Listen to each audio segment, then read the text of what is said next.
दिवाळी वसुबारस आपण का साजरी करतो? नमस्कार मंडळी, कसे आहात आपण? चला तर मग श्रोतेहो, आज आपण वसुबारसेची कथा जाणून घेऊया. दिवाळी सणाचा पहिला दिवस म्हणजे वसुबारस होय. त्याची मी कथा तुम्हाला सांगत आहे. एका नगरामध्ये कुणब्याची म्हातारी राहत होती. तिला एक सूनसुद्धा होती. घरामध्ये गाई गुरे ढोरे वासरे भरपूर होती. गव्हाळी व मुगाळी वासरे होती.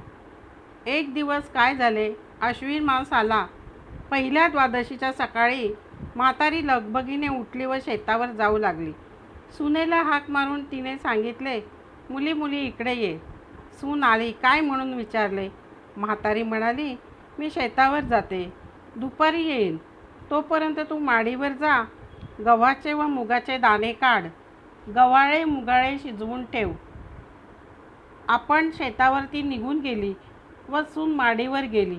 गहू मूग काढून ठेवले. खाली आली. गव्हाळे व मुगाळे वासरे उड्या मारत होती. त्यांना तिने ठार मारले व चिरले व शिजवून ठेवले.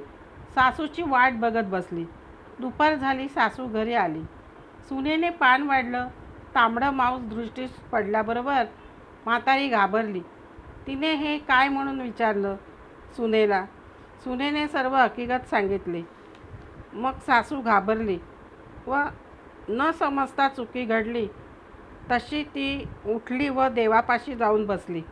प्रार्थना केली, देवा देवा, सुनेच्या हातून अपराध घडला, तिला माफी कर, क्षमा कर, गायीची वासरे जिवंत कर. जर असे झाले नाही तर मी स्वतः प्राण देईन. तसा निश्चय करून देवापाशी बसून राहिली. देवाने तिचा दृढ निश्चय व निष्कपट अंतःकरण पाहिले व संध्याकाळी गायी आपल्या हंबरडा फोडू लागल्या. तशी देवाला चिंता पडली. हिचा निश्चय ढळणार नाही हे देवाने ओळखले. तसे देवाने वासरे जिवंत केली. ती उड्या मारत प्यायला लागली. गायीचे हंबरडे बंद झाले. म्हातारीला आनंद झाला. सुनबाई आश्चर्यचकित झाली. म्हातारीने गायी गोऱ्यांची पूजा केली, स्वयंपाक करून नैवेद्य दाखवला व देवाचे आभार मानले. श्रोते हो, वसुबारस कथा तुम्हाला आवडलीच असेल. कथेला लाईक व सबस्क्राईब करून शेअर करा ही नम्र विनंती.